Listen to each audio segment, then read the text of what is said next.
Bom dia, iremos hoje apresentar o nosso trabalho. O nosso tema é o subdesenvolvimento e a concepção de atraso Brasil e Europa no início do século XX. Meu grupo está composto por Bianca Felipe, Dayana Silva, Mariana Menezes, Israel Com Isaac, Pereira, João do ponto de Gabriel e vista do Thaís momento em Mendes. que o desenvolvimento se desencadeou ou que a respectiva revolução industrial aconteceu, são identificados três tipos de desenvolvimento. O desenvolvimento original, que é o que se deu naqueles países que primeiro se industrializaram, como Inglaterra, Bélgica, França e Estados Unidos. Logo depois, vem o desenvolvimento atrasado. Esses países realizaram suas revoluções industriais apenas na segunda metade do século XIX, que é o caso da Alemanha, Rússia, Austrália e Suécia, no âmbito da Europa e ainda Japão. E por último, temos o desenvolvimento nacional dependente, que corresponde ao que se passou e ainda se passa nos países que foram colônias, os quais somente começaram a se desenvolver a partir da Segunda Guerra Mundial, como é o caso do Brasil. Na América Latina e suas causas. Inúmeras análises, apesar de realizadas por diferentes perspectivas, estão totalmente de acordo no tocante à conclusão de que a incapacidade de lograr o desenvolvimento econômico e social dos países latino-americanos advém da circunstância de que nesses países ocorre aquilo que tem sido denominado de capitalismo dependente ou desenvolvimento capitalista dependente. É extremamente difícil nos países de capitalismo dependente a superação dos fatores de que os condenam à dependência externa e ao subdesenvolvimento. A burguesia é a única classe social que teria possibilidade de êxito nesse desafio, o que poderia se abrir espaço para as composições e compromissos com as classes subalternas, permitindo a emergência das classes populares na área da política. No entanto, nossa burguesia se acovarda e acomoda-se na posição da defensiva. Prefere-se autoproteger-se e privilegiar-se, voltando-se contra as classes operárias, ao mesmo tempo em que se alia aos focos dos poderes da sociedade capitalista hemogênicas e do capitalismo do sistema mundial. Bom dia, meu nome é Isaac e eu vou falar um pouquinho, da literatura no século XX. As reclamações, vou falar, criticar também, fazer uma crítica, falar um pouquinho dela, complementar a fala de alguns colegas meus. Vamos lá. A reclamação naquela época era com relação ao número recipiente de leitores e frequentadores de teatros, reduzido somente às camadas mais altas da população, que podiam arcar com o luxo de adquirir publicações e frequentar as peças, geralmente vindas de outros países.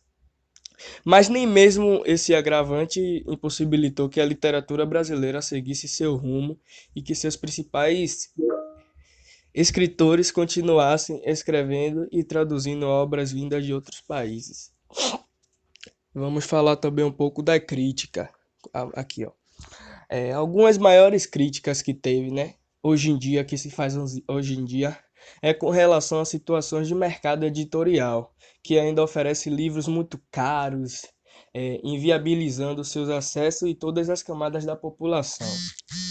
Esse quadro vem mudando de uns tempos para cá, com o advento de edições de chamada Pocket, que geralmente de clássicos de literatura e livros que já perderam os direitos autorais muito tempo, que eles estão a domínio público, E agora quem tomam conta são eles.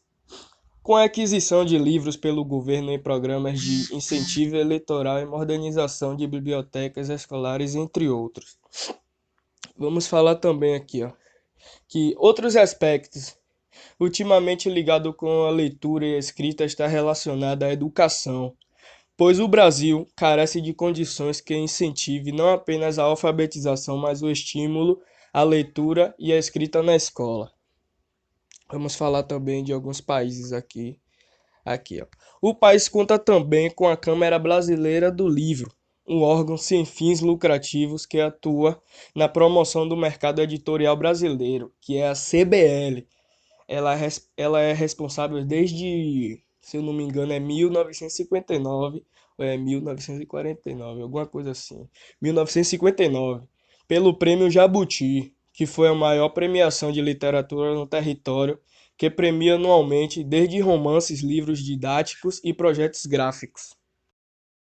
A reclamação naquela época era com relação ao número incipiente de leitores e frequentadores de teatros, já que esse meio de cultura era para pessoas privilegiadas, que podiam arcar com o luxo de adquirir as publicações e frequentar peças teatrais que geralmente era vinda de outros países.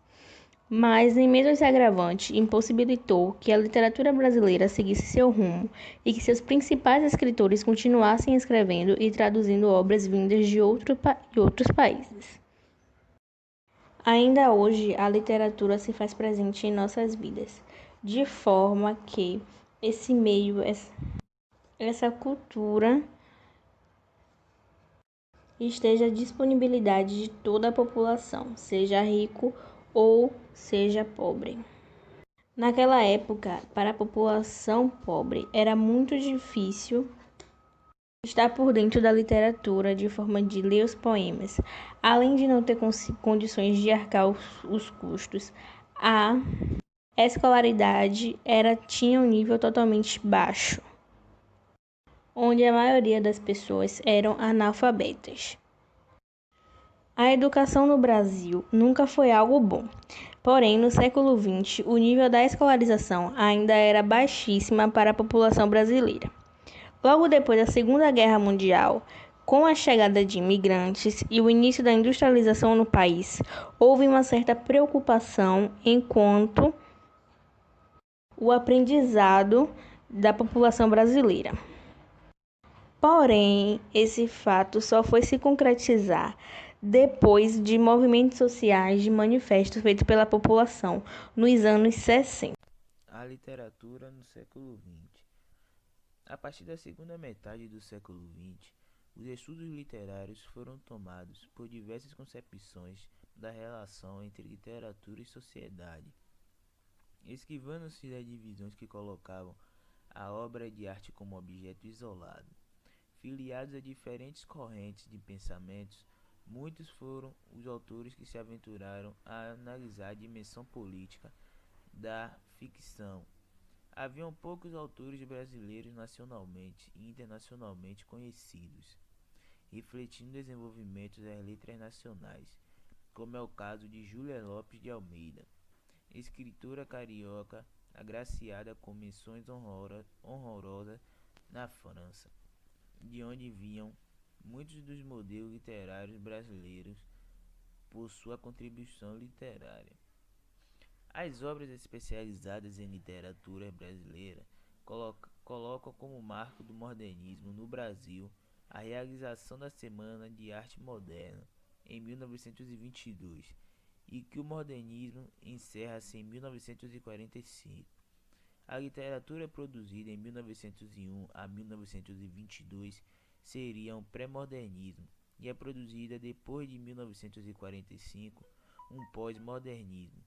Na verdade, porém, a literatura brasileira de 1901 até hoje pertence ao modernismo, pois as características continuam as mesmas e as divisões citadas são meramente didáticas.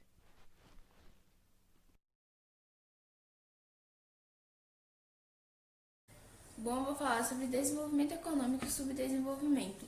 Como temos noção, o desenvolvimento já é um tema fundamental da economia desde os teóricos econômicos clássicos, como Adam Smith e Karl Marx. Portanto, desde o princípio, a preocupação desses teóricos se dirigia principalmente às instituições que dificultam o desenvolvimento. Somente por volta da década de 40 do século XX, que foi a chegada da teoria moderna da economia de desenvolvimento, O foco foi direcionado às instituições positivas, que eram aquelas consideradas que facilitavam o processo de acumulação de capital e incorporação de progresso técnico, e que são consideradas desde então como fundamentais para o desenvolvimento.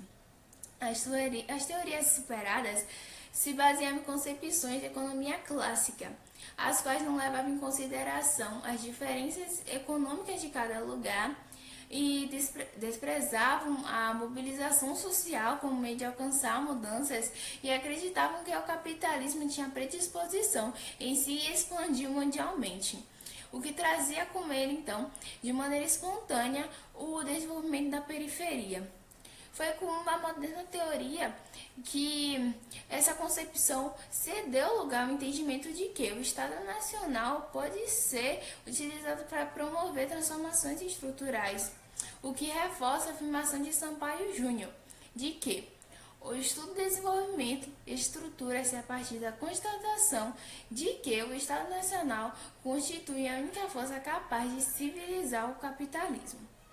Podemos compreender então o fenômeno do desenvolvimento a partir do processo histórico verificado nos países hoje ditos como desenvolvidos.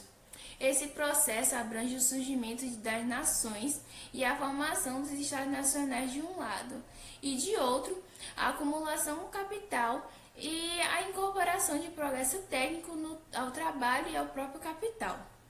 Então, buscar o desenvolvimento econômico equivale a perseguir níveis mais elevados de vida para os cidadãos, o que envolve naturalmente uma pertinente competição entre os estados e nações. Por isso, as nações que se desenvolverão